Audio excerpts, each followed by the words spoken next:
Vamos fixar nossa mente essa manhã sobre uma igreja remanescente, tá ok? Mas antes vamos pedir orientação a Deus aqui com mais uma oração para que Deus nos ajude a entender o que vamos estudar essa manhã. Pai querido, vamos abrir a Tua palavra. Que o Senhor abra a nossa mente, o nosso coração, para que nós possamos aprender, fixar na nossa mente a Tua palavra e pôr em prática, em nome de Jesus. Amém. Vamos lá, uma igreja remanescente. Só que para a gente entender o que é isso, nós precisamos de um ponto de partida, tá ok? E acontece que, quando a gente fala de eventos finais, a gente quer envolver o seu ministério pessoal, o ministério de sua vida, fazer da sua profissão seu ministério, da sua vida um ministério. Evangelismo não é só treinamento, evangelismo é envolvimento, sabe? Também faz parte do coração da igreja.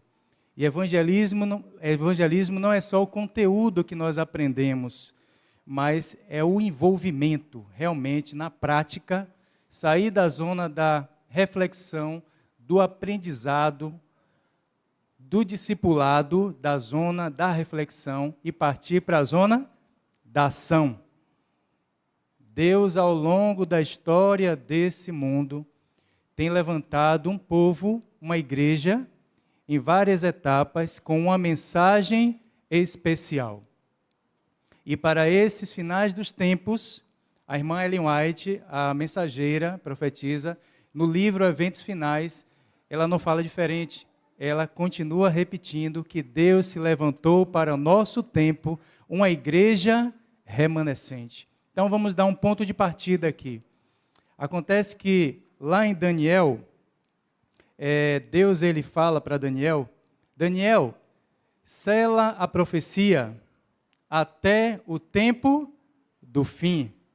Esse é o nosso ponto de partida. Deus fala que a ciência se multiplicaria, aumentaria, o saber aumentaria e se encerraria ali a visão. Ele não entendeu nada, mas precisava encerrar, porque isso acontecerá no futuro.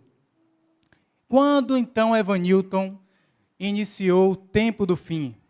Em 1844, com o desapontamento e ali com aquela experiência de Guilherme Miller, equivocada, que ele achava que Jesus voltaria em 22 de outubro daquele ano.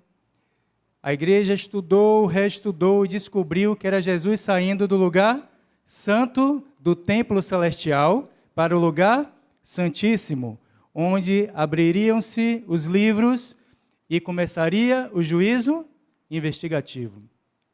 Ali deu início a um período, o último período, que é o tempo do fim. E quando acaba, então, o tempo do fim? Quando Jesus retornar. Então, estamos aonde? No tempo do fim. Só que dentro desse período, nós temos os eventos finais para encerrar esse tempo do fim. Irmãos, nós estamos encaminhando, o mundo está encaminhando para os últimos dias ou anos da história desta vida. E o que nós estamos fazendo? Precisamos estar preparados. Então, nós vamos pegar agora, do ponto de partida ali, de 1844, e agora vamos falar dos eventos finais. E dentro dos eventos finais, nós temos uma igreja que Deus se levantou com a bandeira para preservar a verdade. Uma igreja remanescente. Apocalipse, capítulo 12, verso 17, fala que o dragão representa Satanás. Abra sua Bíblia aí. Apocalipse, capítulo 12, verso 17. Vamos abrir aqui poucos versos, vamos acompanhar ali mais na tela, mas vamos dar um ponto aqui de partida do livro de Apocalipse, capítulo 12, verso 17.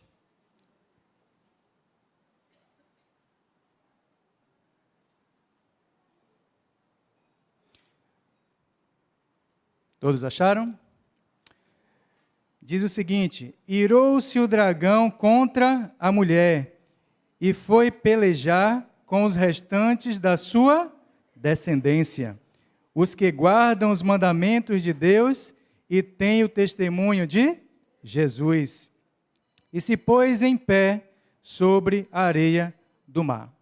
Então, Apocalipse, ele retrata que o dragão representa Satanás. E a gente vai vendo aqui, um pouco antes, no contexto, que fala que o dragão que irou-se contra a mulher, que a mulher representa uma igreja, a mulher vestida de branco, e aqui nós temos outro verso, no verso 1, do capítulo 12 de Apocalipse, diz o seguinte: viu-se grande sinal no céu, a saber, uma mulher vestida do sol, com a lua debaixo dos pés, e uma coroa de 12 estrelas na cabeça, que, achando-se grávida, grita com as dores de parto, sofrendo tormentos para dar à luz. Aqui está falando de uma mulher que representa uma igreja. Aí a gente faz uma associação sobre Maria, que estava para ter Jesus, que foi para o deserto, e que também simboliza a igreja. Se a gente olhar mais adiante aqui no verso 3, no verso 7, diz o seguinte: e houve batalha no céu, Miguel e os seus anjos batalhavam contra o dragão, e batalhavam o dragão e os seus anjos, mas não prevaleceram, nem mais o seu lugar se achou nos céus. Aqui já está falando de outra pessoa, de outra coisa, que é o dragão. E o dragão na Bíblia simboliza Satanás. Se a gente olhar mais um pouco, mais para baixo lá, no verso 17, diz o seguinte: e o dragão irou-se contra a mulher, e foi fazer guerra ao restante da sua semente, os que guardam os mandamentos de Deus e têm a fé, o testemunho de Cristo. Então aqui nós temos duas coisas, no capítulo 12. Aqui nós temos o dragão e temos a mulher. Nós temos a perseguição do inimigo, de Satanás, contra o povo de Deus, ou seja, contra essa igreja, e também fala dessa mulher, que é denominado povo de Deus. Os remanescentes, na verdade, o nome remanescente quer dizer resto. O resto que veio da tribulação. De qual tribulação? Lembra da Inquisição? Depois que os discípulos receberam o Espírito Santo e que eles foram pregar nos confins da terra e batizaram quase 3.000, depois 5.000, e aí começou a espalhar o evangelho, e a igreja ali primitiva, o cristianismo guardava o sábado, os 10 mandamentos, tinha um testemunho de Jesus. Aí veio Estevão, aí veio Paulo, aí veio os apóstolos e continuou pregando o evangelho, e o evangelho continuou espalhando pelo mundo. E então veio o período de Constantino, o imperador Constantino de Roma. Ele introduziu algumas heresias pagãs no meio do cristianismo, imagens de escultura, costumes pagãos que vinham de Babilônia, do Egito, de outros reinos. Então, defasou ali, pisou por terra os mandamentos. E os cristãos foram perseguidos nesse período. Perceberam que algo estava errado. Então, ele começou a pegar os cristãos, assassinar os cristãos, colocar nos coliseus para os leões comerem os cristãos. Para você ter ideia, pegavam pessoas, colocavam na estaca para servir de tocha à noite. A Inquisição, a fogueira da Inquisição, queimaram a Bíblia, os pergaminhos, a palavra de Deus, e pisaram por terra a lei de Deus. Aí a gente lembra de Mateus capítulo 24, quando Jesus fala: e depois da tribulação daqueles dias, o sol escurecerá, a lua dará o brilho, e tem algumas profecias que já se cumpriram, tá? De Mateus capítulo 24. Porém, Jesus ele começa a falar que depois da tribulação daqueles dias, essas coisas começariam a acontecer. Então, só pode ser nesse período, a tribulação da Inquisição, que tentaram destruir os cristãos. Aí Jesus fala do sol escurecer, do terremoto em Lisboa que aconteceu, não é? Com grande escala. O sol se escureceu com nuvens, não foi eclipse, foi nuvens negras. À meia-noite, quando as nuvens saíram, a lua ficou parecendo vermelha, com cor de sangue. E aí Joel, capítulo 2, fala também que naqueles dias acontecerá que a lua se tornará em sangue. Ele já falou antes até de Cristo, no Velho Testamento. Só que Jesus ele continua falando sobre algumas profecias. Algumas já se cumpriram. Estrelas, chuveiro de estrelas caindo pelo céu, pela camada da terra. Mas ele continua falando e ainda diz assim, guerras, rumores de guerras, e ainda fala assim, olhem, e ainda não é o fim. Aí você diz, minha nossa, se ainda não é o fim, o que é que vem por aí? Irmãos, vem muita coisa ainda que está para acontecer, e vai acontecer rápido. Então, já passamos algumas fases, e aí depois desse período, nasceu um povo, veio de lá, o resto desse período da tribulação, que significa que são a igreja remanescente. E aí vem o período do início, de 1844, que é o início do tempo do fim. Então esse povo já vem de lá, que o resto dos remanescentes, não vai ser um remanescente que vai começar agora. Tem muita gente que pensa, algumas religiões, que vai começar agora. Mas os remanescentes já vêm da tribulação. E é um povo grande.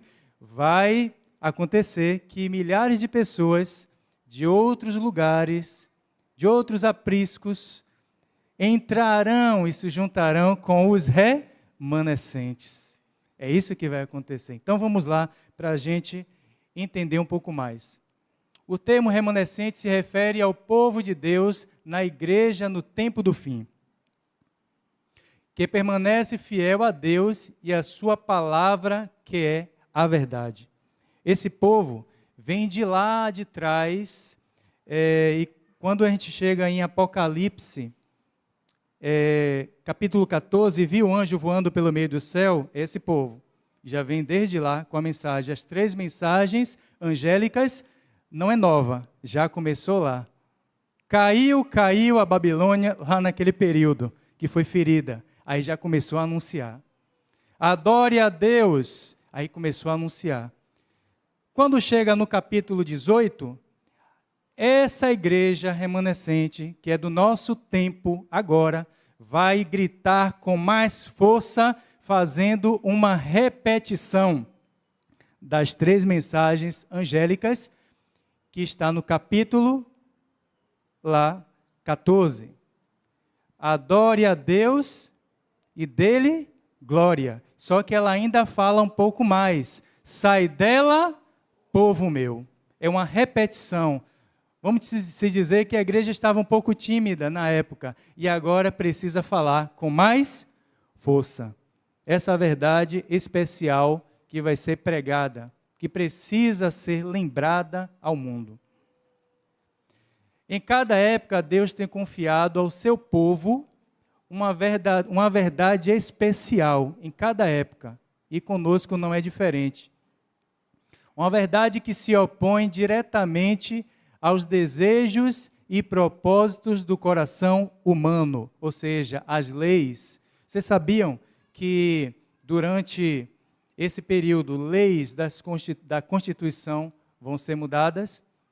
Eu vou falar algumas coisas aqui, que são muitas coisas, mas eu vou falar paudadamente algumas coisas dos eventos finais, mas vamos fixar nossa mente nessa igreja, tá ok? Remanescente.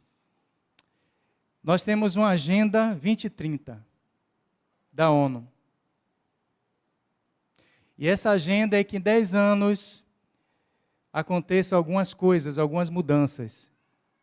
Os líderes já se reuniram nessa agenda para que em 2030 se fixe uma coisa chamada ordem mundial. E nessa ordem mundial, eu não vou entrar em detalhes, vocês podem pesquisar, é um estudo sobre isso, mas essa nova ordem mundial vem com um pacote, vem com novas vacinas, novas leis, novo sistema, e dentro desse sistema vem o chamado, que Apocalipse fala, o sinal da besta. Uma nova ordem mundial para controle total, controle de natalidade, controle populacional e um novo sistema. E todos vão ter que se enquadrar nessa nova ordem, segundo a previsão da ONU. Então, as leis da Constituição, algumas coisas vão mudar e vão terminar infringindo a lei de Deus. E ali está dizendo que a verdade especial está na mão de um povo remanescente para continuar pregando, mesmo que custe a vida. Interessante, né? Isso. A gente fala assim, mas quando chegar na hora, você precisa estar preparado. Sabe por quê? Porque vai exigir de você esforço cristão, fidelidade a Deus. Porque você faz parte de uma igreja que tem uma verdade especial. Sabe? Tem muita gente aí voando.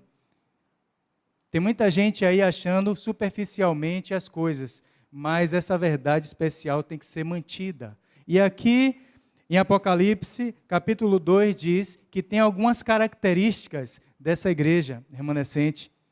E a gente vai falar várias características. Tem a fé em Jesus. Tem o testemunho de Jesus e guarda os seus mandamentos.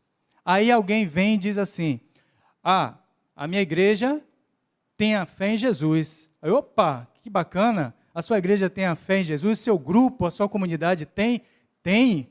Você é louco, rapaz? Lá nós cremos em Cristo. Que bom. Vocês têm o testemunho de Jesus? Com certeza. Nós clamamos lá por Jesus, temos o testemunho de Jesus vivo na nossa igreja. Agora só falta uma pergunta. Guarda os mandamentos? Ah, não, porque isso aí já foi abolido. Não estamos mais sobre a lei, debaixo da lei. Então, não tem a verdade completa. A Bíblia está dizendo que os vencedores e a igreja remanescente têm a fé em Jesus, o testemunho de Jesus e o que mais? Guardam os seus mandamentos. Aí está o segredo, o princípio está aí. Então a igreja verdadeira é uma igreja que é um movimento profético. A igreja adventista, ela preserva esse movimento.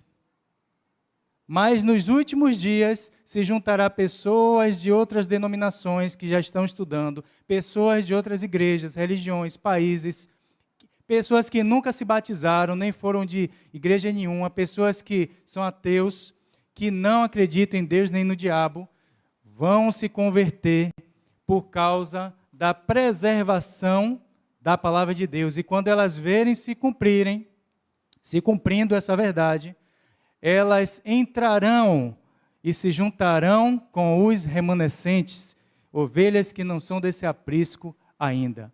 Ah, Evanilton, mas você está puxando a sardinha para a igreja adventista do sétimo dia? Não, a palavra de Deus é que está confirmando que a igreja adventista tem as características de conservação da verdade, da palavra de Deus. E Deus se levantou com um povo para pregar para o mundo. E é por isso que essa igreja será atacada, por causa dessa preservação da palavra. Quando as leis mudarem, Elas vão dizer assim: você não pode mais fazer isso. E aí? Você vai fazer ou não? Você vai ter que dar uma demonstração de fé para os vizinhos, para os irmãos, para a família, para a comunidade. Você precisa resistir nesse momento. Está na hora, irmãos, de começar a sair da mornidão. A igreja também é caracterizada, como diz Apocalipse capítulo 3, os 7 períodos da igreja, e começa por Éfeso, e o último, Laodiceia, que é uma igreja literal da época, e é um período, estamos vivendo o período de Laodiceia, o período de mornidão. Mas o período de mornidão não é para outras religiões, não é para outras crenças, é para a igreja remanescente. Essa mensagem especial é para a igreja remanescente, a igreja que guarda os mandamentos. E está na hora de sair da mornidão, está na hora de pegar o evangelismo e se envolver buscando pessoas lá fora. As pessoas são convidadas para vir à igreja, mas eu preciso ir até as almas e buscá-las. Lembra? Ide, pregai o evangelho. Eu preciso, você precisa, nós precisamos ir ao encontro das pessoas e trazê-las para os pés de Cristo. É um trabalho abnegado.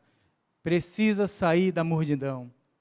Precisa se envolver no evangelho. É um trabalho pessoal. Primeiro, na sua vida, precisa transformar a vida primeiro, pessoalmente, e pessoalmente convidar as pessoas para o reino dos céus. Primeiro, precisa haver uma preparação pessoal, sabe? Tirar as tralhas de dentro da casa, da vida, da família, e começar a fazer uma obra de transformação, porque senão o Espírito Santo não será derramado. O objetivo desta verdade que tem essa igreja especial é manter a sua igreja, mantê-la. Não pode haver diferença. Não pode ser igual ao mundo. Não pode haver diferença do passado, eu quero dizer isso. Mas tem que ser diferente dos outros. É uma igreja distinta, sabe? Distinta das leis dos homens, do governo, de outras religiões. É uma igreja que preserva, é a igreja do Evangelho eterno. A igreja que nasceu lá na promessa de Abraão, Isaque e Jacó. Eu vou tirar o título da minha igreja e vou colocar: a igreja verdadeira é a igreja que tem a fé, o testemunho e os mandamentos de Deus. É a igreja da promessa de Abraão, Isaque e Jacó. É a igreja que saiu do deserto. É a igreja de hoje que preservou os mandamentos de Deus. E é por causa desses mandamentos que teve a Inquisição, que foi perseguida. Outra característica, a igreja remanescente é uma igreja perseguida por causa dos mandamentos. Porque na época de Constantino, ele mudou o sábado para o domingo. Não existe nem domingo na Bíblia, pelo menos evangélica. Mas na Bíblia católica tem domingos e festas.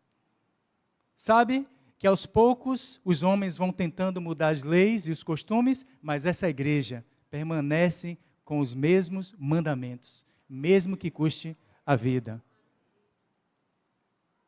Então Deus, Ele preserva e mantém essa verdade especial, mantém essa igreja, mantém o povo, separando do mundo. Santo é separado.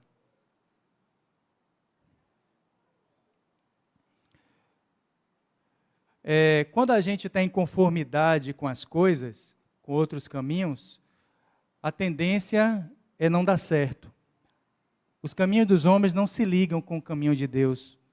O caminho de Deus, ele começa e se encontra com o mesmo caminho dele. E ali em Provérbios capítulo 14, verso 12, diz o seguinte: há caminhos que para o homem parecem direito, mas o fim dele é caminho de morte. Então as pessoas querem mudar a lei, as pessoas querem mudar os costumes, mas Deus diz que não precisa mudar. Deus nunca autorizou a mudança. Para você ter ideia, na internet tem tanta coisa, que quem não estiver preparado pode perder a salvação. Sabe que a nossa geração não foi preparada para essa internet. Não foi preparada para isso. Não foi ensinada, e aí vomitaram aquilo tudo. E aí a gente tem uma geração com ideologias, com vários tipos de crenças, e agora com algumas ideologias diferentes do hebraico, diferente da arqueologia, diferente do Novo Testamento, do Velho Testamento, e quem não entende, vai atrás. Tanta coisa que dói sua cabeça. E Deus convida você para se manter no caminho dele e não acompanhar os caminhos alheios. Agora eu vou apresentar 5 verdades aqui para você, as 5 grandes verdades da Bíblia. Você pode esquecer tudo que eu falei, mas se lembre dessas 5 verdades. A primeira verdade, que está lá em Jeremias 10, verso 10, é Deus é a verdade. E quando ele fala nas 3 mensagens angélicas, adore a quem? A Deus que fez o céu, a terra, o mar e as fontes das águas. Em Êxodo, capítulo 20, verso 8, fala, lembra-te do dia do sábado, porque Deus fez o mundo em 6 dias e descansou no 7º. E abençoou Deus o 7º dia, aquele Deus que fez o céu, o mar, e ele continua as fontes das águas e continua falando. Percebe que é o mesmo Deus que fez o sábado, que fez construir o mundo e pede para adorar ele. É o mesmo que de Apocalipse, das 3 mensagens angélicas, que fala, adore a Deus que fez o céu, o mar. É o mesmo Deus que não mudou. Então, Deus é a verdade. Precisa acreditar em Deus. Existe um ser superior. Então, as pessoas aí fora precisam crer em Deus. Nós precisamos ter a posição, nos posicionar quanto quem é Deus. Quem é Deus na nossa vida? Quem é Deus na sua vida? A segunda verdade está lá em João 14, verso 6. Jesus é a verdade. Os judeus, eles não acreditam em Jesus como Messias, estão aguardando Jesus até hoje. E vocês viram aí, através da guerra de Israel, do Hamas, que estão querendo reproduzir o sacrifício do cordeiro com a ovelha, para que Deus ouça e traga paz e sare a terra. Jesus é a verdade. Através de Jesus é que nós sairemos desse planeta. Jesus disse, ninguém subiu ao céu senão o Filho do Homem que desceu do céu. Alguém levou Enoque. Não subiu por conta própria. Alguém levou Elias na carruagem. Jesus levou do Monte Sinai, segundo o livro de Judas, Moisés para o céu, ressuscitou e levou ele. 3 pessoas. Mas ele conseguiu descer e subir. E até hoje ninguém conseguiu sair do planeta. Essa história é um conto de carochinha. Ninguém consegue sair do planeta. Se fosse assim, Jesus não precisaria voltar. Precisaria? Sim ou não? Não. Porque eu posso sair do planeta com um foguete e toda uma história contada para a escola, para a humanidade. Mas Jesus já disse, ninguém foi ao céu senão eu. O Filho do Homem é ele está falando dele. Então nós precisamos pregar a pessoa de Cristo. Jesus é a única pessoa que pode interceder entre o Pai. Pode levar você daqui como vencedor para a Cidade Santa. Jesus é a única pessoa, não tem mais ninguém. Só Jesus é que salva. E as pessoas não querem acreditar em Jesus, sabe? Não é bem a Deus, não. É a pessoa de Cristo, que Ele é Deus. Jesus é o representante de Deus aqui na terra. Outra verdade está lá em 1 João, capítulo 5, verso 6. O Espírito Santo é a verdade. Nós já falamos de Deus, de Jesus e o Espírito Santo. O Espírito Santo é a verdade. É Ele quem convence o mundo da justiça, do pecado e do juízo. E quando você pede o derramamento do Espírito Santo na sua vida, você não aguentaria nem a porção dobrada, porque ninguém aguenta a porção dobrada do infinito, que é o Espírito Santo. Então, quando você orar, peça a Deus que te dê a porção que você possa suportar. E olha, esteja pronto, porque o Espírito Santo vai te mostrar os detalhes no que você precisa modificar em sua vida. E o Espírito Santo já tem mostrado muitas coisas para modificar em minha vida, eu tive que modificar. Dói, chora, é chato, mas você precisa mudar. E quando você convida o Espírito Santo para a sua vida, esteja preparado, irmão, para essa mudança. Que a mudança é real. Mas você precisa limpar a sua vida, a sua casa. Ninguém receberá o Espírito Santo sem a casa preparada. Precisa preparar. Quando você prepara uma casa que vai receber uma visita, você acredita, né, em uma boa impressão. Então você faz o quê? Já deixa tudo pronto. A mesma coisa é com o Espírito Santo. Prepare a sua vida, a sua casa. A quarta verdade é a Bíblia. A Bíblia é a verdade. E já estão querendo mudar a Bíblia, irmã. Sabe, uma nova ideologia. Essa Bíblia já está chata para o mundo. Porque as pessoas que nasceram, elas querem mudar a Bíblia, criar uma nova história. A Bíblia que nós temos é a verdade. E a verdade de Deus não muda. E nós precisamos preservar. Guarde a sua Bíblia. Guarde a sua Bíblia. Segure a sua Bíblia. Em breve, essa Bíblia vai ser impedida de ser vendida. Os livros também impedidos de serem publicados. Estude, grave a Bíblia na sua mente. O Espírito Santo vai te lembrar sobre isso. Preserve a palavra de Deus na sua mente e no seu coração. Que o seu testemunho reflita a palavra de Deus. E é por isso que precisamos preservar essa verdade. A quinta verdade, os 10 mandamentos são a verdade. E pesa muitas vezes na boca de muita gente que anda com a Bíblia na mão e que guarda os mandamentos falar.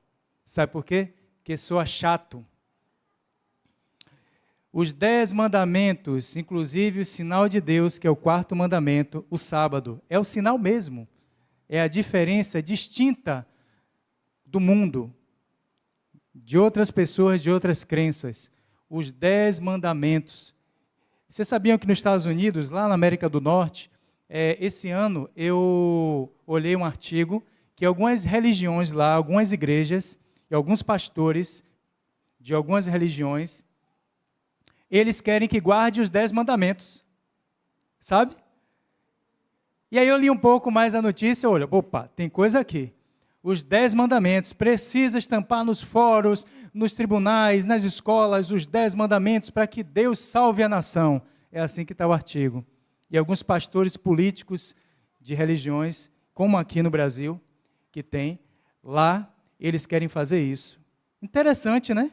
Porque aí o povo vai guardar os mandamentos. Porém, a armadilha.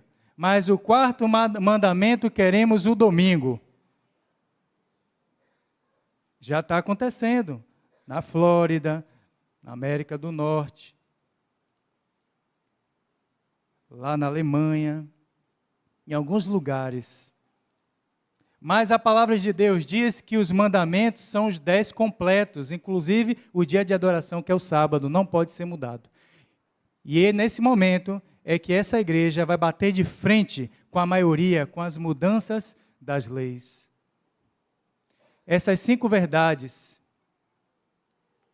A igreja verdadeira carrega a característica de obedecer aos mandamentos de Deus. Êxodo capítulo 20, está lá, Apocalipse 12.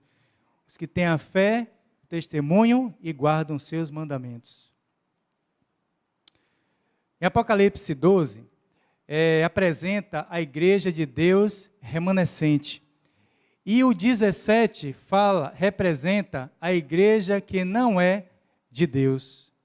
Então, a igreja precisa ter essa diferença. A igreja verdadeira que guarda os mandamentos, a igreja da promessa de Deus, precisa ter essa diferença no mundo. Então, vamos lá. Eu vou olhar para cá, porque eu não estou conseguindo ler a tela da frente, que a letra está miúda. Então, vamos lá. 2 painéis aqui na minha esquerda. A igreja de Deus, em Apocalipse capítulo 12, algumas características aqui, que eu também não falei. Representada por uma donzela, uma virgem. Ela não se mistura com outras religiões. Ela não se mistura com governos. Ela é uma virgem. Ela tem aquela mensagem distinta com um objetivo, o movimento profético. Ela também é pura. Ela tem a simplicidade e singeleza. Ela é pura, é simples. Ela começa a pregar através dos irmãos simples, desenletrados, que não sabem nem enxergar, não enxergam, deficiência visual, que a fé vem pelo ouvir, ou outras coisas. É humilde, não sabe ler, escrever, mas pode pregar o evangelho. O evangelho pode ser pregado por qualquer pessoa. Crianças. Não é igreja com imponência, sabe? É uma igreja simples, que vai e fala a verdade. O alvo de perseguição, ela é perseguida. Ela é alvo de perseguição, a igreja é perseguida desde a Inquisição, desde o Jardim do Éden, que Satanás persegue a igreja, aqueles que guardam os mandamentos, descendentes, e hoje essa igreja são os descendentes do passado. Ela é fiel observadora dos 10 mandamentos, dos mandamentos. Ela crê em toda a Bíblia. Tem seitas aí que só acreditam no Velho Testamento. Tem seitas judaicas que só acreditam no Velho Testamento, não acreditam no Novo, que é Jesus. Então, eu quero a verdade completa. Eu preciso da verdade, eu preciso dos 2 testamentos. E lá no livro O Grande Conflito, a irmã White, ela fala que as 2 testemunhas são o Velho e o Novo Testamento. Não são pessoas literais. São as 2 testemunhas, estão aqui, na palavra de Deus, testemunhando da verdade, tanto o que está escrito no Velho quanto no Novo. Porque foram escritas pelos profetas inspirados por Deus, testemunhas. Eles foram testemunhas, e as testemunhas escreveram. Então, logo, testemunha é o testamento. Então, essa igreja tem essa característica, crê em toda a Bíblia. Permanece fiel à aliança com Deus e à doutrina dos apóstolos que pregaram. Os apóstolos também faziam parte dessa igreja. Agora, a igreja que não é de Deus, que está em Apocalipse capítulo 12, diz o seguinte: ela é representada por uma mulher devassa, uma prostituta. Aí a gente lembra do Império Romano, na época de Constantino, e até hoje, com suas doutrinas e heresias, que se misturam com líderes, com governantes, e também saíram dela religiões, que hoje nós temos o chamado ecumenismo. E essa igreja verdadeira, essa igreja que guarda os mandamentos, a igreja remanescente, não pode se misturar com o ecumenismo. E a gente está falando aqui de músicas ecumênicas, de tipos de comidas ecumênicas, de tradições ecumênicas, de união de igreja. Então, ela é caracterizada como uma mistura, como uma prostituta que se misturou. Luxúria, avareza, extravagância e ostentação. A gente percebe que o Império Romano Católico até hoje expõe a imponência, a luxúria que a Bíblia fala. Cruel perseguidora dos fiéis, massacrou milhões de cristãos. Infiel, inimiga da santa lei de Deus que pisou por terra. Outra característica, crê nas tradições, costumes e nos mandamentos de homens. As leis já estão sendo mudadas. Os mandamentos de homens, os decretos, sabe? Da pandemia foi um ensaio, foi um decreto. E tem muita gente que, é o fim do mundo, não aguentou. Como é que na pandemia não aguentou, vai aguentar agora? Tem que se preparar para aguentar. E o último, faz aliança com os governantes para ter autoridade e poder e influência. Sabe? Roma quer voltar a ser império novamente. Quer voltar ao passado, quer controlar, governar e precisa de países para isso. E nós temos uma potência, Estados Unidos, que está dando força. Sabe? Nós precisamos, irmãos, estar prontos, preparados. Através da história, Deus sempre teve um povo, um movimento, uma igreja que fosse comprometida com a verdade da sua palavra, a Bíblia. Precisamos estar comprometidos com essa verdade. Sabe? Quando as pessoas perguntarem para você, você tem que se posicionar. Você não pode fugir, a menos que você não queira. E eu quero encerrar com isso aqui. Nós estamos no período da chuva temporã ainda, a chuva temporã, sabe? Ainda não caiu o Pentecostes, como na época dos discípulos. A chuva serôdia. Estamos no período de preparo. Lembra que eu falei do juízo investigativo?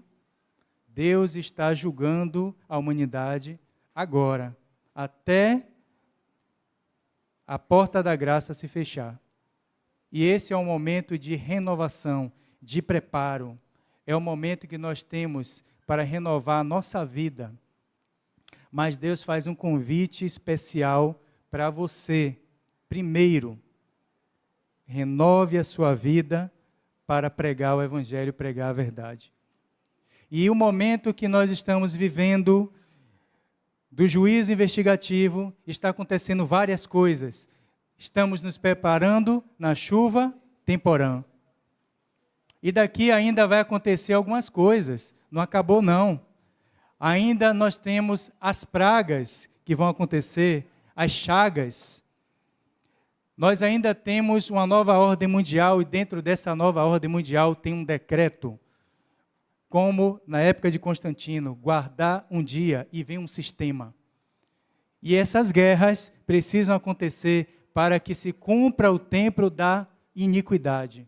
O tempo do pecado com as pessoas precisam ser cumprido, precisa ser alcançado para que as coisas mudem. Então essas guerras vão gerar financeiramente um baque, sabe? E vai ser criada uma nova moeda. E essa nova moeda vem com um sistema. E esse sistema da nova ordem mundial vai pegar no seu salário, vai pegar no seu benefício, vai pegar no dinheiro que você recebe. Vai começar a mexer com o povo. Presos, livres, ricos ou pobres. São vários eventos que estão acontecendo em sua sucessão. Se a gente fizer uma linha do tempo aqui, a gente vai ver várias coisas. Mas Jesus disse que ainda está acontecendo guerras, rumores e guerras, e você vai se preparando.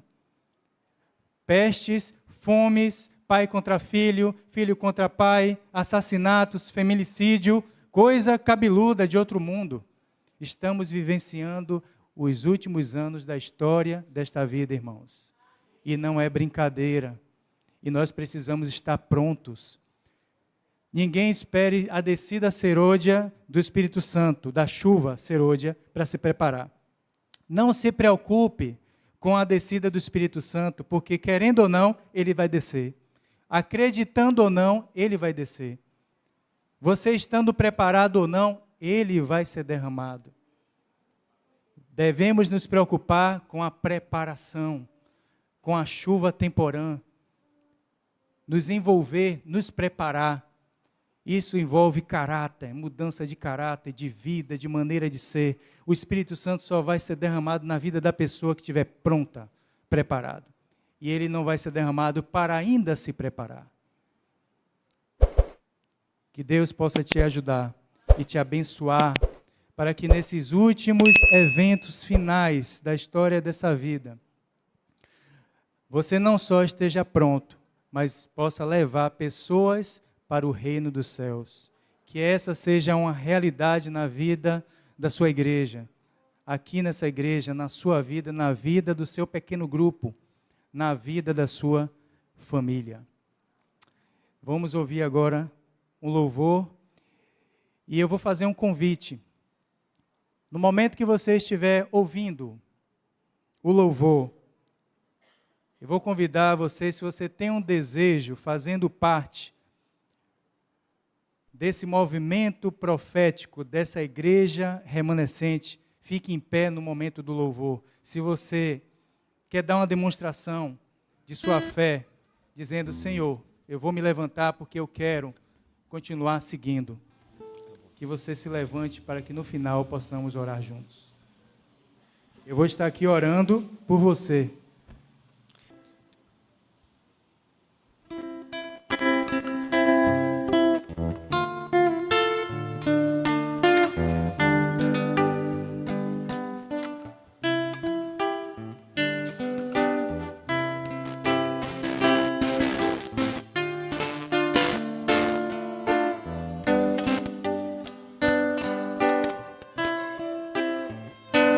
A vida tem tristezas mil, nem tudo é céu de anil, mas contra a dor que é tão sutil, há um caminho só.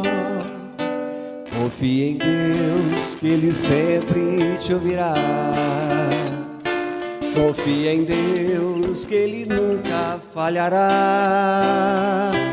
Confia em Deus que a negra nuvem passará. Oh, não duvidas, mas confia em Deus. Se tua fé provada for e te esqueceres do Senhor, necessitar do Salvador, há um caminho só. Confia em Deus que Ele sempre te ouvirá. Confia em Deus que Ele nunca falhará. Confia em Deus que a negra nuvem passará. Oh, não duvidas, mas confia em Deus.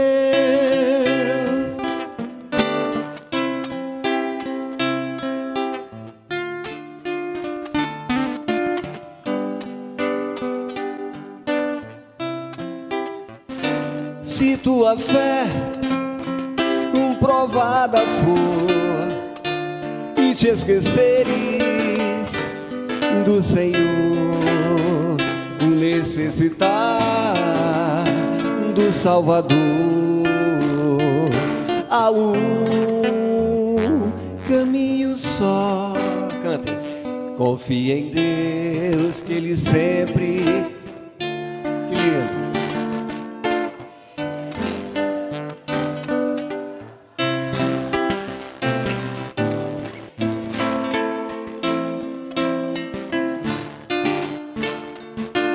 Oh, não duvidas, mas confia em Deus.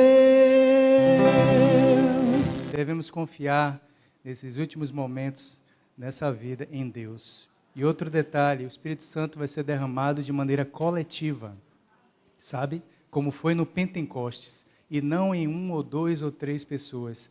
Talvez o irmão que está do lado não vai sentir que você recebeu o Espírito Santo, porque não se preparou. Talvez vai criticar, porque não se preparou. Mas vai ser derramado em uma igreja, em um povo para uma missão.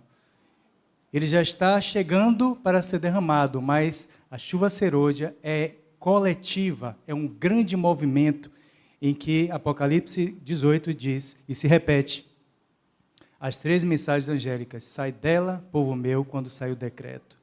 E aí quando você vê as pragas caindo, você vai ter certeza que a porta da graça se fechou. É quando as pragas começarem, doenças e chagas caírem. Mas irmãos, precisa estar preparado. Que Deus te ajude a se preparar. Que Deus use essa igreja para a pregação do Evangelho e conquistar almas para o reino dos céus. Vamos orar. Obrigado, Senhor Deus, por esse momento de alerta. Aqui nós nos dispomos no trabalho pessoal para que nós possamos pregar o Evangelho. Que o Senhor nos prepare através do poder do Espírito Santo, moldando a nossa vida, o nosso compromisso com o Senhor, em oração, em um compromisso estreito, em um relacionamento próximo com Jesus. Que o Senhor abençoe a cada um dessa igreja, a cada jovem, criança, família, adultos, para a pregação do Evangelho. Que essa igreja, sendo a igreja remanescente, possa colocar mais pessoas para ser remanescentes, para serem salvos para o teu reino. E assim, quando o Senhor retornar a esse mundo, possa buscá-los todos como vencedores. É o que nós pedimos e agradecemos em nome de Jesus. Amém.